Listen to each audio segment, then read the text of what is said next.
കൊട്ടിയൂർ പോയിട്ട് തിരിച്ചു വന്നപ്പോഴത്തേക്ക് പനിയും പിടിച്ചുകൊണ്ടാണ് വന്നത്. അങ്ങനെ ഇന്ന് രാവിലെ ഇച്ചിരി താമസിച്ച് എണീറ്റ് നേരെ വന്ന് അരിയൊക്കെ അടുപ്പത്തിട്ട്. നമ്മുടെ ഇവിടെയൊക്കെ മഴയൊക്കെ തോന്നും കേട്ടോ. നിങ്ങളുടെ ഇവിടെയൊക്കെ മഴ തോന്നുന്നു, കമൻറ്റ് ചെയ്യണേ. അങ്ങനെ രാവിലെ എന്തോ കറി വെക്കുമെന്ന് വിചാരിച്ചുകൊണ്ടിരുന്നപ്പോഴേ മീൻകാരൻ ചേട്ടൻ വന്ന് ഹോൺ അടിക്കാൻ തുടങ്ങി. ചേട്ടാ ചാള ഉണ്ടോ എന്ന് ചോദിച്ച് ചെന്നപ്പോൾ ചേട്ടൻ പറഞ്ഞു മോളെ ചാളയും നെത്തോലിയും ഉണ്ടെന്ന്. അങ്ങനെ ഞാൻ നെത്തോലിയും മേടിച്ചുകൊണ്ട് തിരിച്ചു പോരുന്നു. വന്ന് ഫ്രിഡ്ജ് തുറന്ന് നോക്കിയപ്പോൾ അതിനകത്തുണ്ടടാ അതാണ്ടൊരു മാങ്ങയിരിക്കുന്നു. പിന്നെ ഒന്നും നോക്കിയില്ല, മാങ്ങ ഇട്ടൊരു തേങ്ങാക്കറി വെക്കാമെന്ന് വിചാരിച്ച് നെത്തോലിയും എടുത്ത് കഴുകി കണ്ടിച്ചുകൊണ്ട് വന്ന് മാങ്ങ അരിഞ്ഞ് വറക്കിയിട്ട്. അന്നേരം ഓർത്ത് അയ്യോ പച്ചമുളകില്ലല്ലോ എന്ന്. പിന്നെ വേഗം ലീലാമ്മയുടെ അടുത്ത് പോയി ഒരു പച്ചമുളകും മേടിച്ചുകൊണ്ട് വന്ന് കറിവേപ്പിലയും പിച്ചി എടുത്തുകൊണ്ട് വന്നു. ഞാൻ സാധാരണ മീൻ കണ്ടിക്കാൻ നേരത്ത് വീഡിയോ എടുക്കുന്ന കാര്യം മറന്നു പോകും. അപ്പോൾ അതുകൊണ്ട് സാധനമെല്ലാം എടുത്ത് അടുത്ത് വെക്കാനും വിട്ടു. ക്യാമറ ഓണാക്കി വെച്ചിട്ടാണ് ഓടിപ്പോയി അതെല്ലാം പറക്കുന്നത്.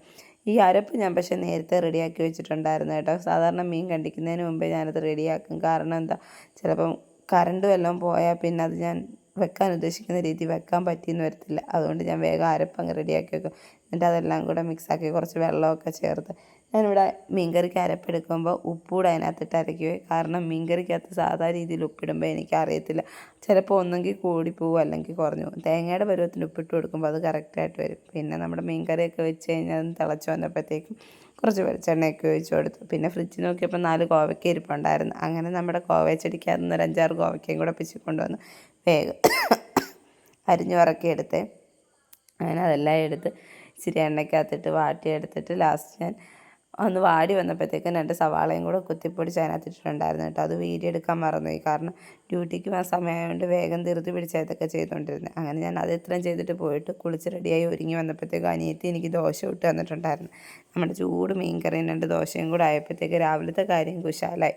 അങ്ങനെ വേഗം തിന്നു. ഞാൻ ഇതൊരു വാട്ടയിറ്റിനെ എടുക്കാമെന്നും പറഞ്ഞിട്ട് എടുത്തതാണ്. പക്ഷേ എങ്കിൽ മറന്നുപോയി. പോയ വഴിക്ക് എന്തൊക്കെയോ കഴിച്ചിട്ടുണ്ടായിരുന്നു. വീഡിയോ എടുക്കാൻ വിട്ടുപോയിട്ട് പിന്നെ അതിനൊന്നും നിന്നില്ല.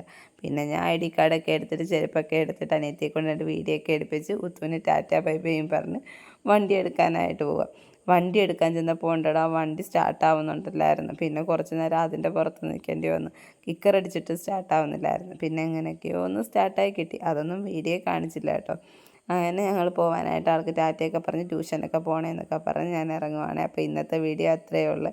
വീഡിയോ കാണുന്നവർ ചാനൽ സബ്സ്ക്രൈബ് ചെയ്യാൻ മറക്കല്ലേ. അപ്പോൾ ടാറ്റ ബൈ ബൈ.